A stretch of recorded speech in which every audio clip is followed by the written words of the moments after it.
And this is where the real story begins. She invested $100,000, and within months, it dropped to $60,000. At the exact same time, another man had $100,000 and didn't invest at all. 30 years later, she has over $1.7 million.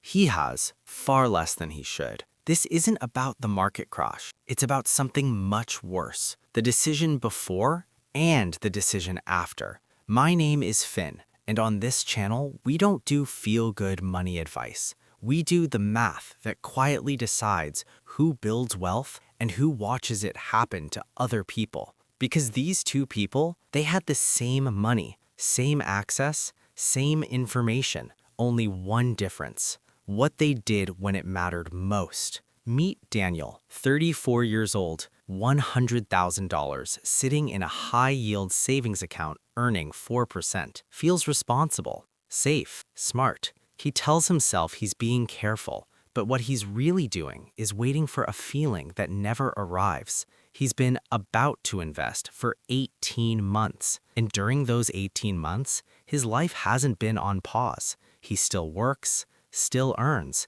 still thinks about money almost every day, but that $100,000, it's frozen in time. He has a spreadsheet, 2 brokerage accounts, 47 bookmarked articles about market timing. He watches videos, reads threads, listens to podcasts. He understands everything except action. And here's the part nobody tells you. The market doesn't punish ignorance nearly as much as it punishes hesitation, because ignorance can be fixed. Hesitation feels like safety. One day, Daniel finally does something different. Not an investment, a calculation. If he had invested that $100,000 into an S&P 500 index fund 18 months ago, he'd have around $115,000 today. He stares at the number, $15,000. No crash, no bad decision, no mistake, just nothing. And that's the most dangerous loss in investing, the one you don't feel, the one that doesn't make noise, the one that never shows up as a notification. Opportunity cost.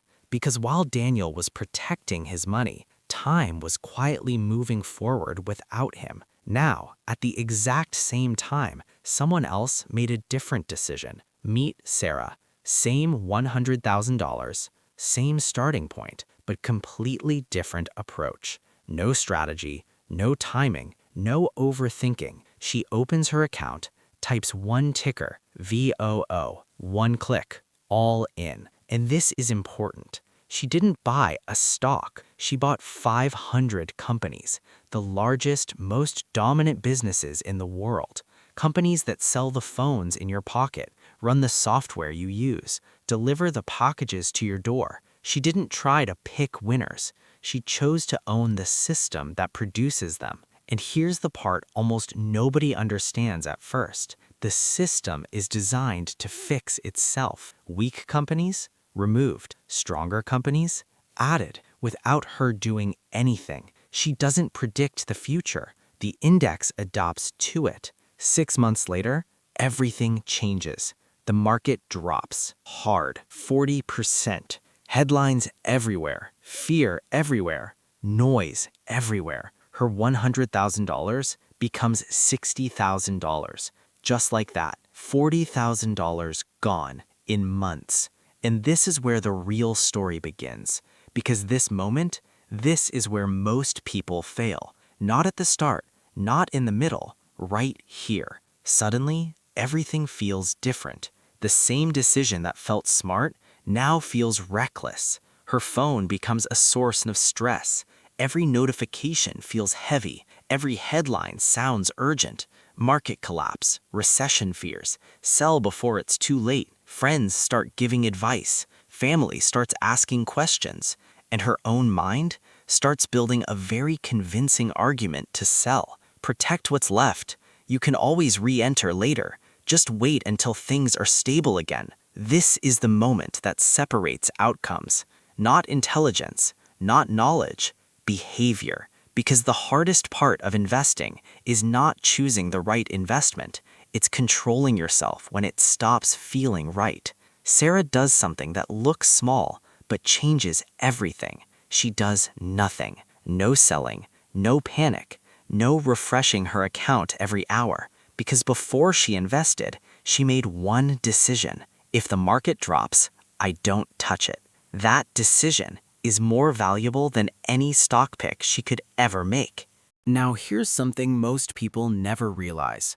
If you miss just the 10 best days in the market over a 20-year period, your returns are cut nearly in half. But those best days, they don't happen when everything feels safe. They happen right after the worst days, which means the moment you feel most certain you should get out is often the exact moment you should stay. Let's take this further. Imagine two versions of Sarah. Same person, same investment, same crash. Version 1, she panics, sells at $60,000, waits for things to feel better, but the market recovers faster than expected. She misses the rebound, re-enters higher, and never fully catches up. Version 2, she stays, feels uncomfortable, doubts herself, but doesn't act on it. Fast forward, year 2, $72,000. Year 5, $110,000. Year 10, $179,000.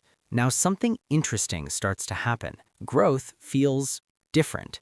It's no longer about her contributions. It's about the market doing the work. Year 15, $320,000. Year 20, $670,000. At this point, the money is no longer growing linearly. It's accelerating because now the returns are generating returns on top of returns on top of returns. And this is the part most people never stay long enough to see. Year 25, over $1 million. Year 30, that original $100,000 becomes over $1.7 million. Same starting point, same market, completely different outcomes. Daniel tried to avoid risk and lost time. Sarah faced the risk and kept time on her side. This is what nobody explains properly. You don't lose money in the market because it crashes. You lose money because you never enter or can't stay. That's it. Not lack of intelligence, not lack of information, just two decisions. Enter, stay. Right now, you're somewhere in this story. Maybe you're Daniel, waiting, learning, preparing, telling yourself you'll start soon. Or maybe you're Sarah, but you haven't been tested yet. The market hasn't dropped hard enough to challenge your decision. But when it does, you'll find out very quickly what you actually believe, because the market doesn't reward intelligence, timing, or constant action. It rewards one thing: time spent inside it. And time only works if you don't interrupt it. The first decision is to enter. The second decision is to not undo the first one. So here's a simple question. How many months have you been about to invest? Not thinking about it, not learning, not planning, just waiting. Drop that number in the comments. Just the number. Because the difference between $100,000 and $1.7 million isn't a secret strategy. It's how long you stay undecided. And if you want to understand why most people who do invest still end up with far less than they should, it comes down to one mistake almost everyone makes in the first 90 days. That's the next video.